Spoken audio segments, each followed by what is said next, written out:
1250 ESPN San Antonio, 94.5 FM, where the pros play.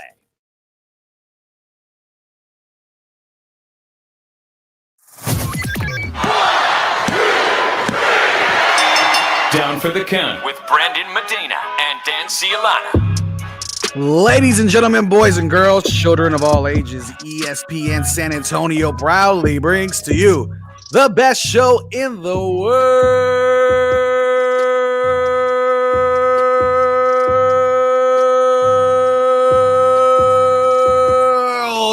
That is right. This is Down for the Count. I am your man, Brandon Big Papi Medina. That is dangerous Dan Cialana via the other screen, and the other screen in front of me as well is Mr. James Pledger running the screens from the back, from the studio, from the gorilla position. The gorilla position, exactly. And that no is actual not, gorillas were harmed in this position. No, and that gorilla position is not anything sexual, please. So with that, unfortunately, I mean, Pledger can make anything right that way. I mean, we can make anything that way. However, this is a wrestling show. This is the premier wrestling show for ESPN San Antonio, as well as all around the world. We are the very best of the best. It's true. Oh, it is damn true. That is right. So go follow us on Twitter at DFTC Podcast. Go follow ESPN San Antonio as well there at ESPN_SA. You can follow me at Big Papi Brandon M and the beautiful, amazing, wonderful Mr. Dangerous Dan Cialana at Dan for the Counts. A little nice little namesake right there. So definitely please go follow us on Twitter. We're gonna be talking all things wrestling for the next hour, always with you Thursdays from 7 to 8. We have AEW Full Gear that me and Dan Cialana absolutely bought and did not pirate. We also have, well, hold on, Brandon. I'm prepared tonight to tweet a screenshot of my receipt from my purchase for AEW Full Gear from Bleacher Report Live. Now, I'm not saying that you can't do that because you didn't buy it and that you use shady means to see this pay-per-view. I like to support wrestling, especially independent companies like AEW. If you don't have that moral fiber, if you don't have that in you, that's fine. No judgment. Would you like me to also post my receipt? If you post yours, I'll post mine. Hey, show me yours and I'll show you mine. There you go. Yeah, but AEW Full Gear did just kick off this past weekend. It was an awesome show. We saw a great Fallout AEW event yesterday, as well as NXT. So we have a lot to talk about, a lot of surprises, a lot of big things happening in the world of wrestling. But AEW Full Gear, Dan, overall thoughts? What did you think? It didn't blow my socks off. It was a solid pay-per-view. I give it a solid B-, AEW Full Gear. Maybe I have too many expectations for these AEW pay-per-views because back when I wasn't watching AEW pay-per-views, my wrestling fans would talk about how, oh, it's so awesome. You don't want to miss it. It was great. I found myself kind of tuning out on parts of it. It was okay. I don't feel like I wasted the $54.10 I believe I paid for Full Gear. It was a solid pay-per-view. Didn't feel like I wasted my money, but nothing I think I'm going to be going back and watching 5 years from now.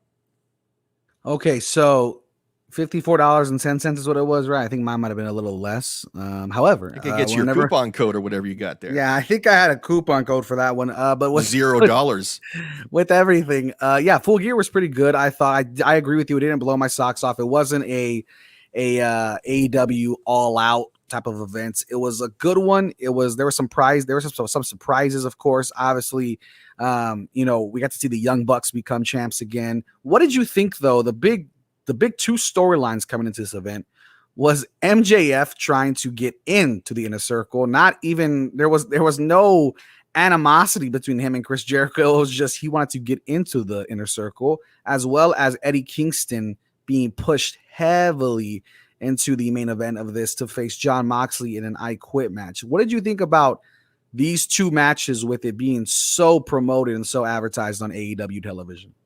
Okay, in terms of MJF and Chris Jericho, to back up, I loved their musical number they did a couple weeks ago. So they weren't enemies. They weren't in a rivalry. They weren't mad at each other going into the pay-per-view, which is actually a very unique way to sort of promote a match. The idea that these guys don't hate each other, but they're just going to kind of do a friendly-ish competition.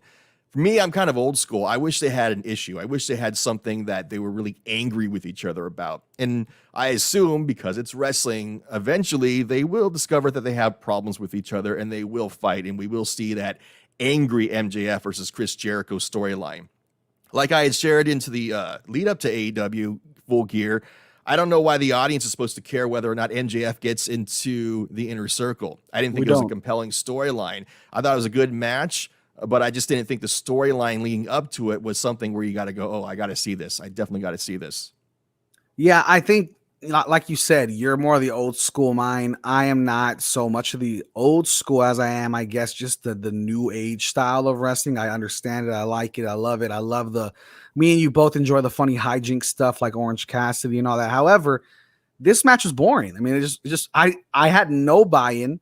I definitely enjoy the Roman Reigns Jey Uso stuff more than this and that. And I mean, and for me, at least in the beginning, that was not a great setup either. But with this, it's just like you said, there's no rivalry. They just did a singing Family Guy-esque number on television a few weeks ago. There was no buy-in to be like, oh, I hope he can beat Chris Jericho, because we don't care who's in the Inner Circle. That's not for us to decide. I feel like that's a creative decision made in the back. So why are you even leaving it up to a match to decide? It didn't make sense. It felt very just plain Jane, and it almost felt like an indie show in that scenario, I guess, because it truly felt as if MJF was just this guy begging to get into a group, and he's like, we're supposed to believe he's like the cool kid, right? We're supposed to believe he's like the cool guy. He's better than you. He's richer than you. He has the Burberry scarf, yet he can't get into the Inner Circle. I mean, it just didn't make sense to me. You make a good point, Brandon, because it's like MJF is supposed to be this cocky guy who he's better than you. It literally says that in his theme music. I'm better than you, and you know it. So like you said, why would he need to be in a faction? Why would he care about joining the Inner Circle? He should think he's better than everybody else because that's what his theme music says. So it didn't make sense. The MJF character, it doesn't make sense that he needs to join a faction. He should be begging people to join him because he's so cocky. What would have been better is if the Orange Cassidy, Chris Jericho stuff continued, and then MJF came out maybe to look to help Orange Cassidy, turns on him, becomes the new member of the Inner Circle. That would have made more sense than just MJF fighting to be in the Inner Circle, because now you've completely watered down that gimmick a little bit, which we see all across wrestling. But with Eddie Kingston and Jon Moxley, Eddie Kingston, an absolute vet. I don't know how old Eddie Kingston is, but I'm assuming he's well into his late 30s or 40s. But the dude was taking some vicious shots and giving them. I mean, I am a big fan of the indie circuit.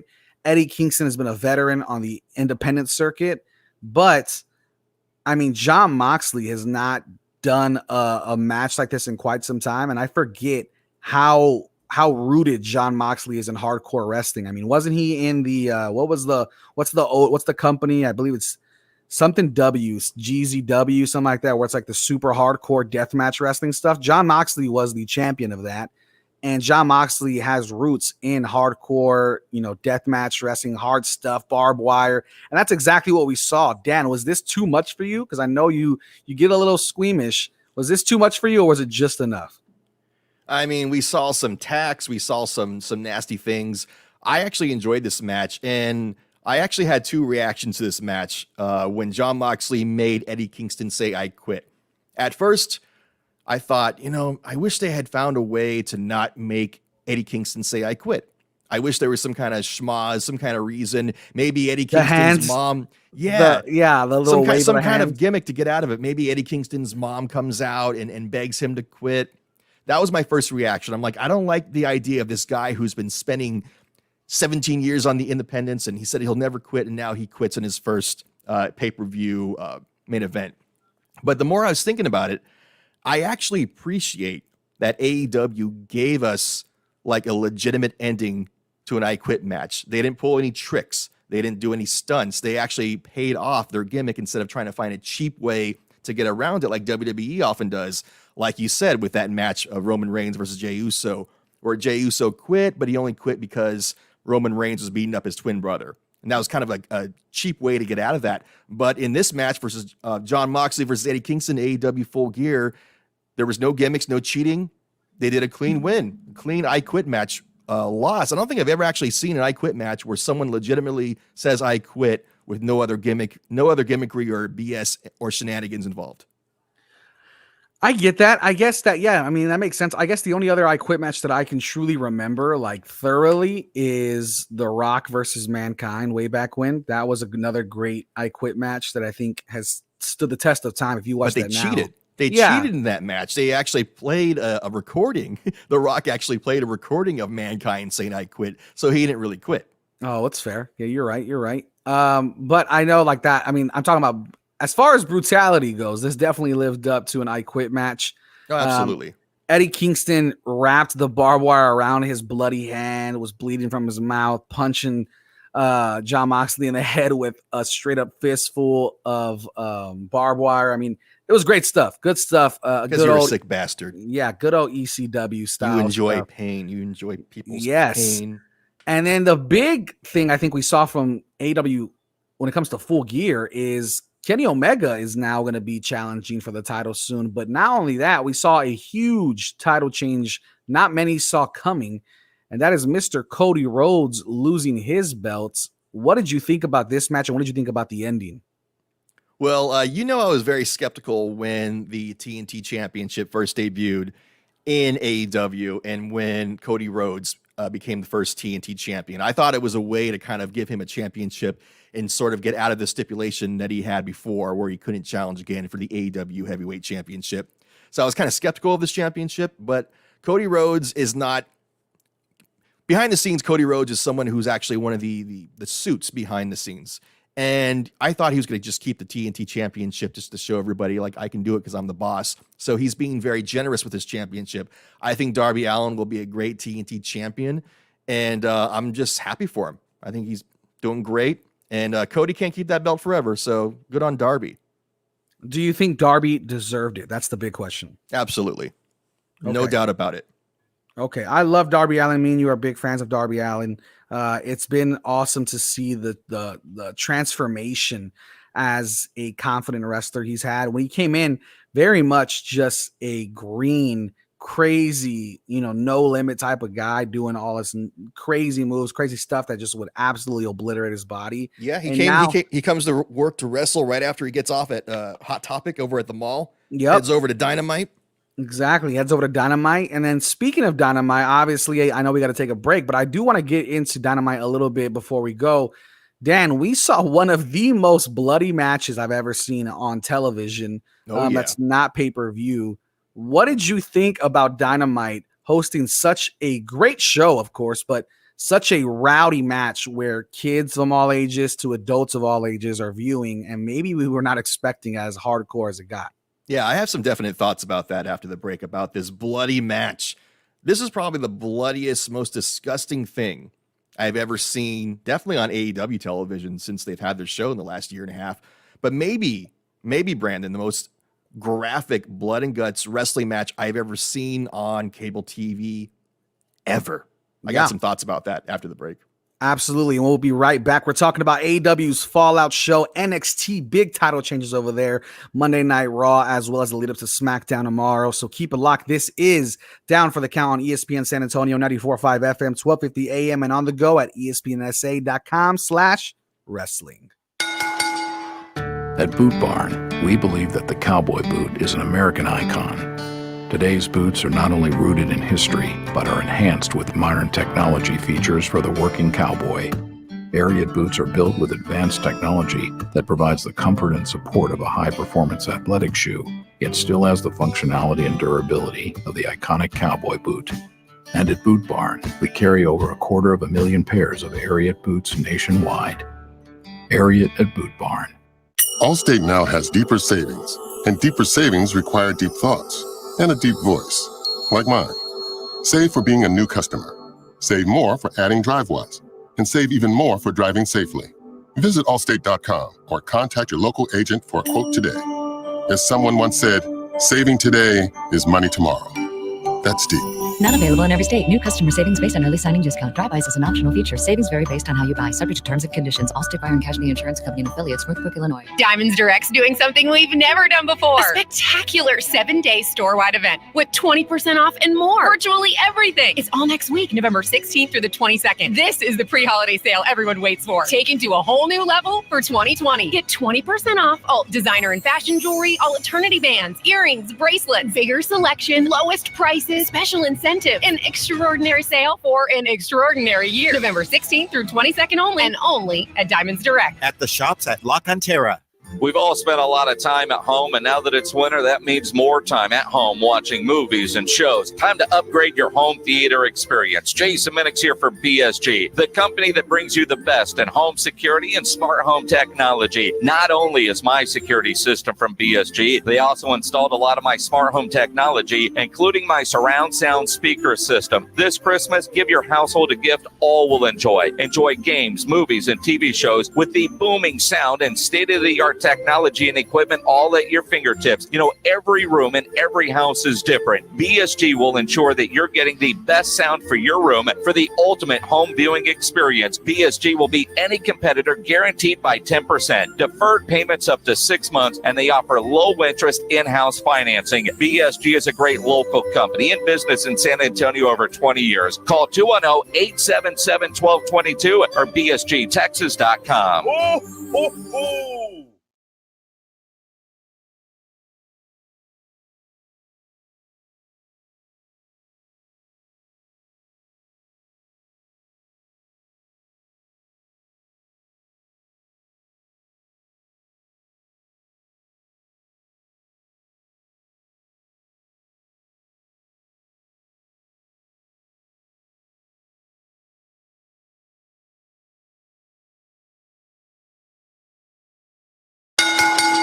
Gargano looked for a super kick, got caught. Oh! Crucifix pin! Shoulders down! Whoa! Oh my God! Here is your winner, and new NXT North American Champion. No, stop! No way! That's got to be the biggest upset in NXT history. Leon Ruff is the North American champion? You've got to be kidding me!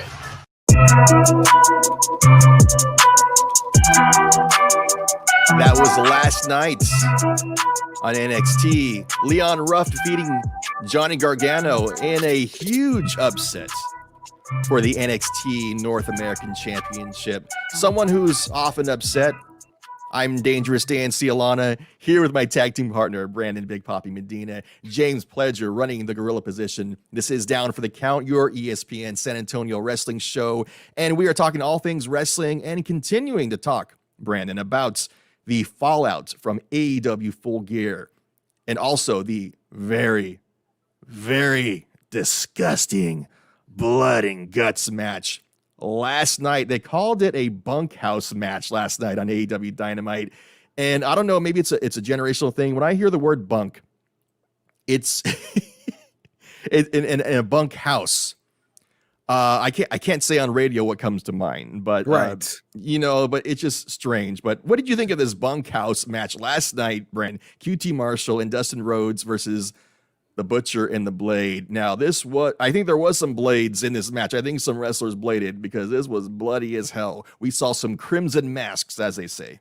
We really did. We saw chains, ladders, big pops, big blood, big. It was nuts. It was nuts. And we didn't see any nuts. We didn't see any nuts. However, I'm sure they were there. We just didn't see it on camera. Now, I think this match definitely surpassed what we expected. Whenever I see QT Marshall, I think this is a guy that definitely has not gotten a lot of love, but puts it all on the line. I mean, this guy just really goes at it. I could see him turning into not a star, but a little diamond in the rough later on in his career. But him and Dustin Rhodes took on Butcher and the Blade. Butcher and the Blade obviously need all the help they can get. They looks to be one of the big tag teams at AEW, and I feel like they've fallen short. Dustin Rhodes is just putting over everybody because the dude can still go. I'm very surprised in how bloody it did get. However, of course I enjoyed it, Dan. This is my favorite type of stuff. I mean, when I was watching it, I was like, yeah, keep it coming. Yes, like this is awesome. But what were your initial thoughts, Dan? Because it looked like it escalated very quick, right? It went from like a little bit of blood to like everybody is bleeding. So where do you think the turning point was, and what were your thoughts while watching the match, maybe from the beginning to where it fell at the end, and what were your thoughts all the way through? You know, I'm trying to remember exactly the point where it started getting super violent. I didn't have many expectations for this. I see this bunkhouse match, which still makes me giggle, but I just said, okay, it's gonna be kind of a gimmicky thing. They'll use some tools. They'll use I don't know what a bunkhouse is, but man, it seemed like it went from 0 to 1,000 in seconds, and I don't know how much blood was intended here. I don't know if the wrestlers bladed on purpose to make themselves bleed more. I think they might have just kind of seen like the design of the cuts. I guess it looked like it was kind of intentional, but man, I don't know if they even wanted to be that bloody. This was gross. And something that WWE has talked about, their competition, WWE has talked about saying, we don't want to do blood and guts. We don't want to do blood and guts. But AEW is like, hey, we'll do some blood and guts. So I thought it was a little too graphic for TV. I wasn't like super offended because of the blood. You know me, I've complained about blood before. I think I'm starting to like blood. I think something about the sickness and the darkness of 2020 has made me crave blood and love seeing blood on my TV. This guy, calm it down. Brandon, now. I don't know if I want to see blood on my TV on the TNT network at 7:40 p.m. Maybe I'm just being like a, old-fashioned guy. I think it's something that should be late night or on pay-per-view. And Pledger's giving me the crying motion. But hey, listen, I want to protect the kids. Who's going to protect the kids if not me, Dan Cialana? I think it was inappropriate for regular TV. I think it should have been saved for pay-per-view. Okay. I can see that, and I can see why you think that. I think you're right. This match definitely was a pay-per-view match, especially for these two tag teams. They could have really used it. But let's be honest, Dan.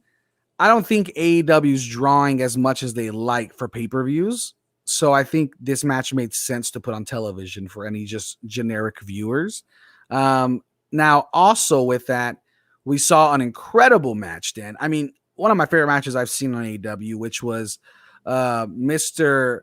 El Penta Cero Miedo over there facing Rey Fenix, his brother.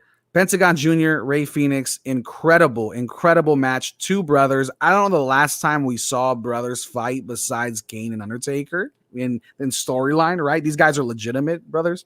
What did you think about this match, and what did you think it did for, I guess, the Latin feel of AEW? Because we don't get to see many Hispanic characters, and we thought the Lucha Bros were going to be a lot more involved. What was it like to see these two face off? I think it was a very interesting way to end last night's Dynamite. It also it gives Eddie Kingston something to do too. It shows kind of how he's manipulative. He got these guys to fight, and also I think it's cool that they tease like getting the mask ripped off. Both of them, yeah. And I think maybe I missed it, to be fair, but I wish the commentators had made a bigger deal out of this. I wish they had explained to the audience more, for maybe people who aren't familiar, about how sacred the mask is in Mexican wrestling and how it's very disrespectful to tear someone's mask off to try to reveal their identity. And they didn't, I don't know if they did, maybe I missed it. Maybe I spaced out, but definitely interesting way to end Dynamite last night, and definitely was not expected. Yeah, I think Excalibur probably could have done the best job, since he does wear a mask while commentating. On commentary, yeah, exactly. But I know for Pentagon Jr., I've seen a lot of their matches. They're one of my favorite. Not even one of. I 100% think they're my favorite tag team on the planet. I've been following them for years. But Pentagon Jr. definitely has had his masks torn a lot. It was interesting to see Rey's mask torn, just because, and this is Rey Fenix, not Rey Mysterio, people, but it was interesting to see because I didn't know he was bald at first. So seeing the little bald head, I was like, oh, okay, now we're getting really close to the skin of actually revealing this guy. And I think they did take it pretty far. I mean, his mask was almost falling off. But I do agree with you. I think it was an interesting way to end Dynamite. Both of these guys have been superstars elsewhere. Both of these guys were champions over at Lucha Underground, which I know me and you were a big fan of. Coming to AEW, I don't know if they still have ties to AAA Mexican wrestling over there in Mexico, or why they're not getting pushed, or maybe they just want an easier schedule. I have no idea. But the Lucha Bros and the Young Bucks should be feuding absolutely now. And if not, one of these guys should be making a run for a title of some sort, because both of these guys are absolute superstars. However, switching gears, we also saw a superstar in the making. Who the hell is Leon Ruff? I literally don't think we've ever discussed Leon Ruff ever before on this show. And I can't ever name a Leon Ruff match I've ever seen. I don't even know if I've seen him on my TV before. I don't think I've ever seen this kid ever. Somebody must love him. Somebody must love him backstage at NXT. And, NXT, honestly, the last few weeks, you and I haven't really talked about NXT too much. We've kind of just mentioned it real quick. Well, and that's passing. That's usually because you and I both like to watch AEW on Wednesdays. That's like our go-to show. So it's hard to, we both like watching AEW, and then, we watch it. One thing turns to another. Maybe we're both hanging out. You're hanging out with your wife. I'm hanging out with my fiance. Whatever the case, Thursday comes. Maybe we missed it and we look at highlights. We're not always in the zone with NXT. And I feel like that definitely does a disservice. But this was hard to miss on social media. It was everywhere. Yeah, I think maybe that was the point. Maybe they know, okay, NXT likes to pretend that their direct competition, AEW, on Wednesday nights, like, they're not really a competition. They like to pretend like, we don't really care what they do. But they care what they do. Obviously, they care what they do. And NXT people know that AEW is just coming off a pay-per-view, and that AEW would probably have a great kind of after pay-per-view show. So I think they wanted to put something big, get people talking about NXT instead of AEW, and to have a relatively unknown person, Leon Ruff, defeat someone like Johnny Gargano, Johnny Wrestling, in that upset for the NXT North American Championship. I don't think anybody saw that coming. That was definitely something exciting. I hope it's not a cheap win. I hope Johnny doesn't win it back like next week or something. I hope it actually is something they actually pay off. I don't want it to be a cheap, like, transitional 7-day title reign just for social media, like, get people talking. Got to unmute yourself, buddy. Speaking of talking, what I love about WWE fans, though, including us, is the fact that we love to get mad when title changes happen, but we love to get mad whenever title changes don't stay the same either. You're not going to make anybody happy. And I think with Johnny Gargano, his quick title change to this no-name guy absolutely blew the roof off of social media, simply for the fact that this is a very unknown guy beating a very big veteran. Is this the time already? Can we just move Johnny Gargano up to the main roster, or do you think his home forever might be NXT? Well, you know me, Brandon. I'm always very skeptical about moving people from the NXT, I guess D-League to the WWE main roster, because a lot of times when guys go from NXT to the WWE main roster, they suck. WWE doesn't know what to do with them. I don't know if Johnny Gargano would really fit in with WWE. Now, you look at somebody like Tommaso Ciampa, who has actually been very open and public about saying, I don't want to go to the main roster. My home is NXT. I'm not sure if Johnny Gargano feels as strongly about staying in NXT as Ciampa does, but I don't know. I don't know if Johnny Wrestling, even that name, Johnny Wrestling, you're not even supposed to say wrestling on the main roster. You're supposed to say sports entertainment. So, the guy's nickname, you can't even say on TV. I don't know if Johnny Gargano should go to the main roster. Maybe he'll make more money, and if he does, God bless him, but I'm always skeptical. I think he would make more money, and that's the only reason I think he might make the jump. But here's what I'm trying to tell you. This is huge in the world of NXT. It's big. It doesn't impact anything outside of NXT, but for Johnny Gargano specifically, if he goes to the main roster, Dan, he will not last. He will not be a prime guy on the main roster. We've seen it time and time again. Johnny Gargano does not have the appeal to viewers that others have before him and failed. We saw Shinsuke Nakamura. We've seen Sami Zayn get pulled back a lot. We saw, who else is another example? There's been so many. You look at Leo Rush, Keith Lee. Yeah, there's a draw that certain people have, and it's also about timing. Kevin Owens made a huge splash, lasted a long time. Seth Rollins was brought in the biggest faction in wrestling for the past decade. So that obviously helped him. So I think Johnny Gargano, unfortunately, will not last if moved to the main roster. That might piss off some people. That might make some people mad, but I firmly believe that's a fact. There's nobody his size that's going to go against him. And there's nobody, I think, going to be willing to give him a chance or make him have a push unless he goes against a Daniel Bryan off the bat that can make him look great, or an AJ Styles. But besides that, I don't think there's a place for Johnny Gargano on the main roster.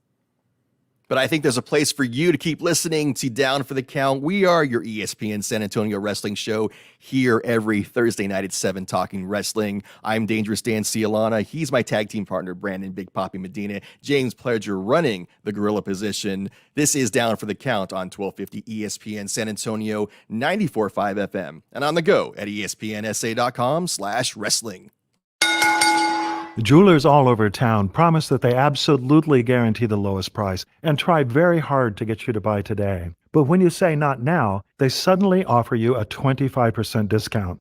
And when you start to leave, they offer another 25% discount. How can you believe jewelers who say they guarantee the lowest price and then systematically try to take an extra 50% from anyone they can talk into paying full price and hold their biggest sale of the year every couple of months? At America's Diamond, we design and manufacture our extraordinary diamond jewelry right here in San Antonio. Everyone gets our very lowest price every day of the year. We've never had a sale. Our knowledgeable and friendly staff are never on commission. We guarantee that quality for quality, our everyday America's Diamond manufacturer's price is lower than any jeweler's very best sale price, or we'll refund the difference plus 25%. See our television program tonight on ABC KSAT 12 at 12:35 a.m. or right now at americasdiamond.com. Liberty Mutual Insurance Company customizes your home insurance so you only pay for what you need. Marvelous, because I, a thespian, have been on a quest for the perfect insurance. Sweet balcony. I've requested no less than 13 balconies. That's a lot. All the world's a stage. Well, with Liberty Mutual, thou customize and thou saveth. That's the spirit. Only pay for what you need at libertymutual.com. Liberty, liberty, liberty, liberty. T-Mobile for Business knows saving time and money is important for your business. That's why we're introducing Microsoft 365 on us, now included in our best business plans. With Office apps, Microsoft Teams, cloud storage, and more, Microsoft 365 on us gives you the tools you need to run your business. Stop by a T-Mobile store today. Qualifying plan required. Contactless to activate. 1 license per line, max 2 per account. Third-party terms apply. See T-Mobile.com for plan details. At Security Service Federal Credit Union, we believe there's nothing better than the feeling of home. After all, home is where we're together. Hey, come on in. Where we laugh. Where we celebrate. Home is where we always feel just right. Security Service works hard to get you the lowest rate and a monthly payment that's comfortable for you. Because we believe a home loan should feel just right, just like home. Save up to $5,000 on closing costs or lower your payments with a power rate. Get started with a free virtual appointment at ssfcu.org. Security Service, for a home loan that feels like home. Equal housing lender. Membership eligibility required. Loan subject to credit approval. Offer subject to change. Valid in Texas, Colorado, and Utah. Offer to save up to $5,000 does not cover certain costs. Not valid on FHA VA loans. Other restrictions apply. Visit ssfcu.org for details. Everybody's got a price for the $1 Million Man. So without further ado, I will introduce to you now my mystery partner, led to the ring by his manager, Brother Love. Weighing in at 320 pounds from Death Valley, I give you The Undertaker. The Undertaker, the mystery partner is now revealed. I never heard of him. Holy cow! Look at the size of that ham hock. Check out them drumsticks, baby. 320 pounds, looks to be 6'9", 6'10", somewhere in that neighborhood, Rod. 6'10"? I don't know. It's hard to tell from here. Holy cow!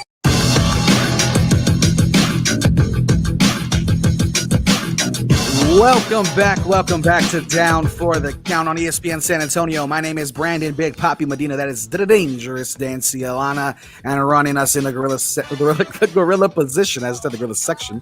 The gorilla position is Mr. James Pledger with his Macho Man Randy Savage sunglasses over there. But we are talking about The Undertaker. 30 years, Dan. 30 years. The Undertaker has been wrestling longer than I have been alive. Oh, my God. Wild, right? However, he kind of made it big, right? He kind of did a pretty big stint in wrestling. I think he'll go down as like, what, a top 100 wrestler maybe? I think so. The Undertaker had a mediocre career. He made a few bucks here and there. He did okay. So, yes, Undertaker, oh, my God. He debuted 30 years ago at Survivor Series. I was 10 years old when The Undertaker debuted. Survivor Series 1990. And, we've always been wondering, when's the final farewell to The Undertaker going to be? We thought it was a couple years ago, WrestleMania. Maybe last year, WrestleMania. For the past 10 years, we thought it was 10 years.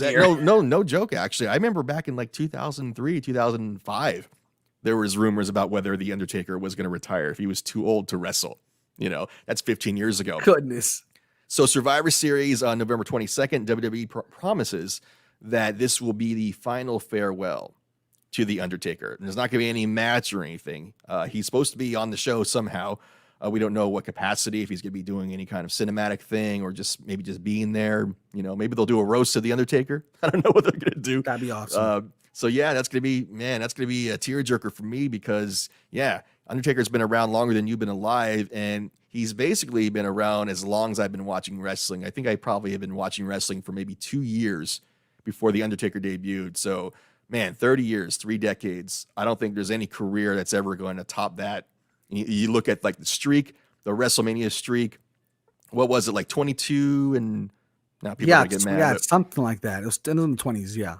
It was 21 and 1. Well, it was 21, and then he lost to Brock Lesnar. But yes, I think the final tally is like 23 and 2, something like that for The Undertaker. I mean, no one's ever going to top that. No, ever, man. So yeah, we're in the next couple of weeks, and we'll be thinking about The Undertaker a lot. We won't treat him like he's dead or something, no pun. No, even though he is the dead man walking. He is the dead man, but man, this is going to be, I'm going to be crying at Survivor Series November 22nd when The Undertaker gives his final farewell. And I don't care who makes fun of me. You both can make fun of me for crying. I don't care. I have a man with feelings. Oh, I teared up whenever Roman beat him and he dropped the whole hat in the middle of the ring, took off we thought that was the last one too. And then here we are 3 WrestleManias later, whatever the case. So The Undertaker left on great terms. This is the perfect time to do it.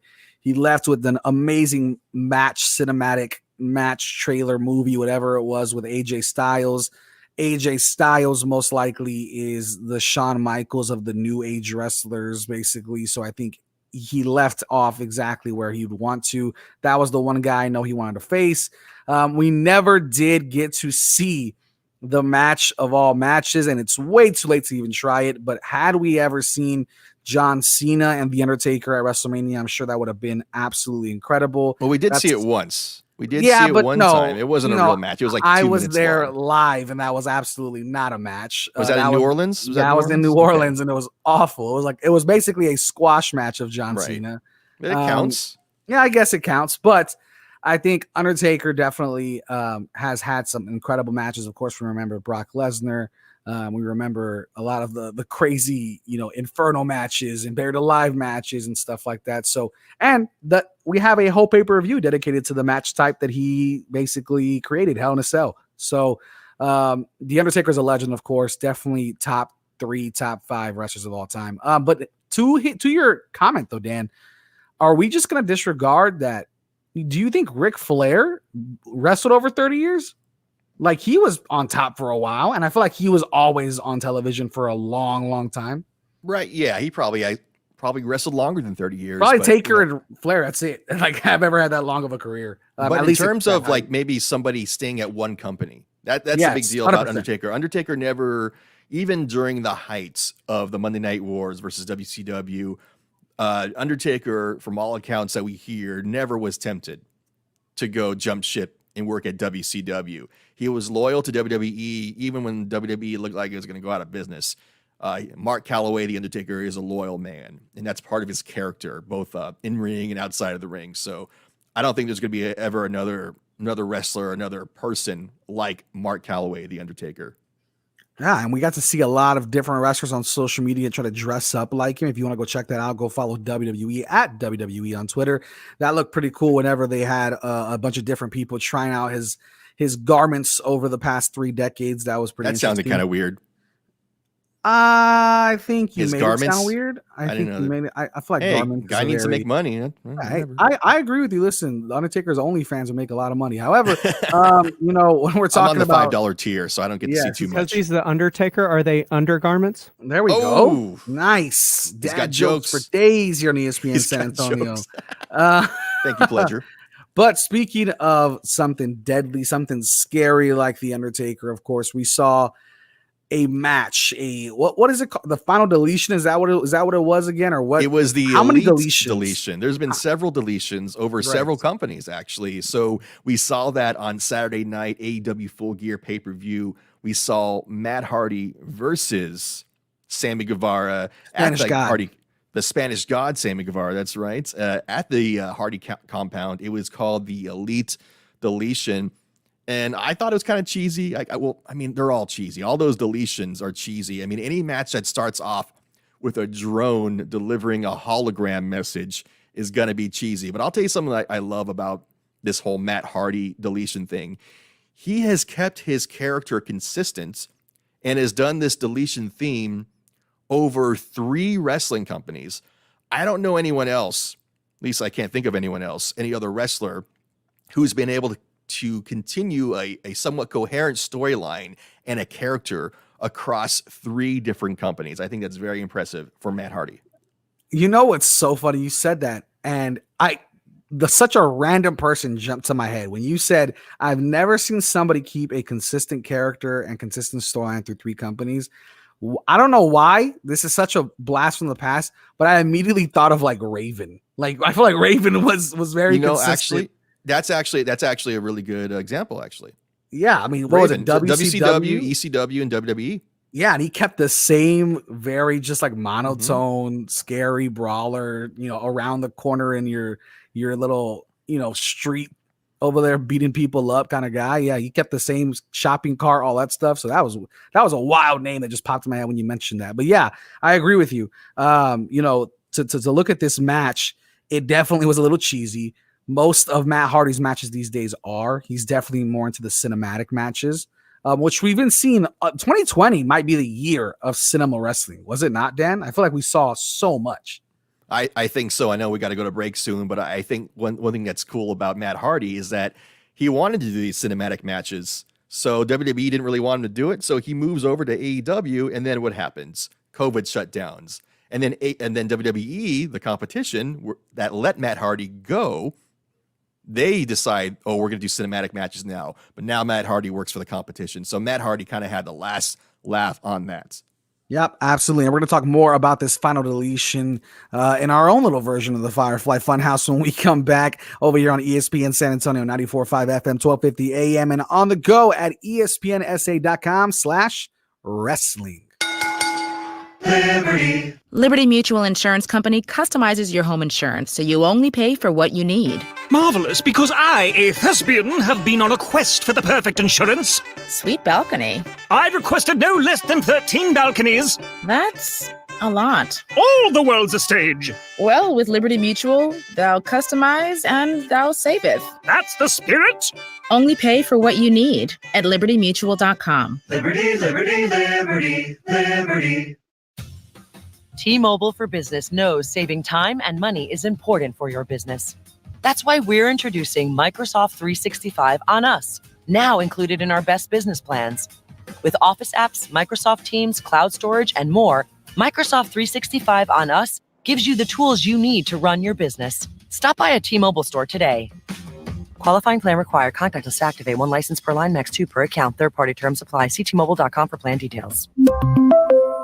If you owe back taxes, there's a lot you need to know, starting with rule number 1. Don't mess with the IRS. They are cracking down this year by sending out heart-stopping letters, actively garnishing paychecks, levying bank accounts, and putting liens on homes and businesses. That's all true, but it's also true there's a way out. It's called the Fresh Start Initiative, an important government program for tax debt assistance. It's one of the biggest breaks the IRS has ever offered, so now's the time. You could qualify for tax relief that saves you thousands, even tens of thousands. Nobody knows this program like the award-winning experts at Optima Tax Relief.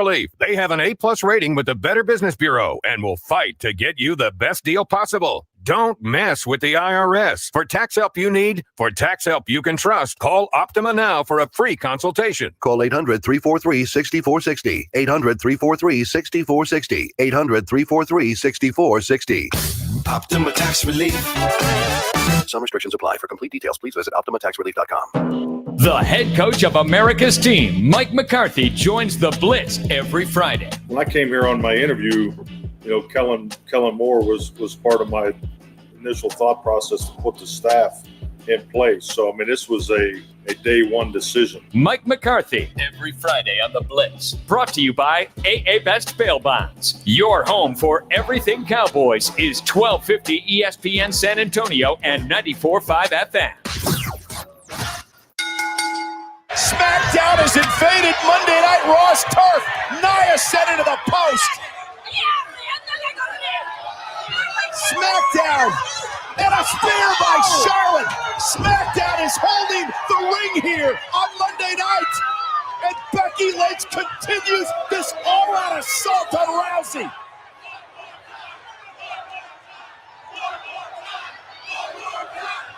Becky Lynch driven by this obsession to be the best.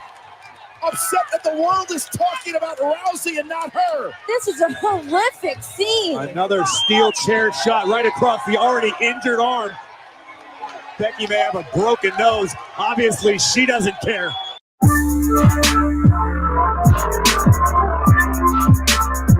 Today in wrestling history, November 12th, 2018, Becky Lynch and SmackDown lead an invasion of Monday Night Raw. And you may remember, Brandon, in that group fight, Nia Jax punched Becky Lynch in the nose, breaking Becky Lynch's face and forcing Becky Lynch to not compete in the scheduled match that was supposed to happen a few days later at the 2018 Survivor Series against Ronda Rousey. Bad times. Bad times, but this moment right here, ladies and gentlemen, whether you're a wrestling fan, whether you're not, whether you're in between or a casual fan, this moment will be forever looked at in the history books as one of the biggest moments in women's wrestling history. Becky Lynch became the man through this moment, and we saw the absolute just fierce competitor she is with a bloody and broken face. Yep. Nia Jax legitimately punched Becky Lynch in the damn face. And Becky Lynch stood tall, blood and all, smiled through with the crowd, and from then on has been the number one person in gross profits when it comes to selling merchandise, above many men, above all men at sometimes. The man shirts are legendary, especially with that Stone Cold lettering. My fiance has one. My niece has one. Becky Lynch is going to be a Hall of Famer, and I firmly believe it started with this moment. And kind of a blessing in disguise from that moment a couple years ago. So Becky Lynch had to not be in that Survivor Series 2018 against Ronda Rousey because of injury. Charlotte Flair replaced Becky Lynch. So that match between Ronda Rousey and Becky Lynch ended up happening at WrestleMania the following year, and Charlotte Flair was in that match. And it was also the first time that women had headlined WrestleMania, and Becky Lynch, as you remember, won that match. Becky Lynch became the first woman to ever close out WrestleMania. So, and now obviously the man has turned into the mom, expecting a baby soon. So Becky Lynch, it was a minor setback, but I think things turned out in her favor. Man, it's crazy that we've already come this far. And when she comes back, Dan, it is going to set the roof on fire. It's going to be nuts. But speaking of mothers who wrestle, the Bella twins are interested in coming back. And can we possibly see Dan Cialana's match, his dream match? Could we possibly see the Bella Twins and the Iconics go at it for the tag team championships in the women's division? Stay tuned. You'll find out next on the next Dragon Ball Z. But no, yeah, the Bella Twins are definitely interested in coming back to wrestling. Obviously, two of the most successful female competitors of all time. I mean, Nikki Bella, Brie Bella, they're already Hall of Famers, aren't they? Didn't they already make the Hall of Fame? Not yet. Okay, I want to say, oh no, they introduced, I believe, somebody to the Hall of Fame, but they will be for sure. They definitely will be. But they kind of set the women's revolution on fire before we even knew what was going on. They were the precursor, if you will, before the Charlotte Flairs, the Becky Lynches, the Ronda Rouseys, the Sasha Banks, and the Baileys. So I definitely can see them coming back, but wouldn't it be a waste, Dan, for them to come back for the women's tag team championships that we don't even get to see on television much? Yeah, that's a thing. The Bella Twins did say in an interview recently, they said, hey, when the WWE introduced the women's tag team championships, that we kind of thought, man, we should have that. We never got the chance because the tag team women's championship was not around when the Bella Twins were in competition. Now, there's a lot of hate for the Bella Twins. If you hang out in those nerdy internet wrestling areas on Reddit or whatever, like the Bella Twins aren't very loved. I love them. I think they're great. And I think the Bella Twins actually deserve a lot more credit than a lot of fans give them. Agreed. The Bella Twins really kind of were the link between the Diva era and the women's wrestling era that we see now. And I think you can't deny that. They weren't not just spokesmodels and, Instagram models who became wrestlers. They were legitimate wrestlers. They did both. They did everything. And they put wrestling, in the forefront on reality TV with Total Bellas. You can't deny that. The Bella Twins are an important part of wrestling. Now, if they come back, Brandon, I don't think that they deserve the tag team championships just because, well, we didn't have a tag team championship when I was around. I think you got to kind of earn your stripes a little bit. Maybe they can give them the championship just for like a month or so, just for fun. I don't know. I have mixed feelings about them coming back, if they do come back, and immediately getting a chance for the tag team championships. What do you think, Brandon? Yeah, I agree with you. I also don't think there's enough tag teams to really go against in the women's division. Unfortunately, we have not. We got belts, and then we have no teams that would really stack up. So that's one, unless it's the Nia Jax and Shayna Baszler tag team that we saw. I don't see any real competitors. So this might be more of a bring them back, set up for Brie or Nikki to cross one or the other and set up maybe a last sister versus sister retirement match. I have no idea, but I don't see the reason they'd come back just for the women's tag championships. Yeah, and if they do retire, if I want to see them retire officially, I want to see them just kind of go out in a blaze of glory instead of kind of just fading away. Also, Steven Canto, what a great callback. Completely forgot. We had mentioned Matt Hardy and his broken gimmick a segment ago or so. He has done 4 of them. I forgot about Ring of Honor. Brother Neuro, Mr. Jeff Hardy. That was an awesome gimmick. That's actually, so they went Ring of Honor to TNA, and then from TNA, literally, they leave TNA the morning of WrestleMania, and that night are immediately thrown into a match at WrestleMania in Orlando, winning the tag team championships. And then now we've seen the broken gimmick come back for AEW. So that is right. 4 promotions. Holy hell. Steven coming in with a hot tag.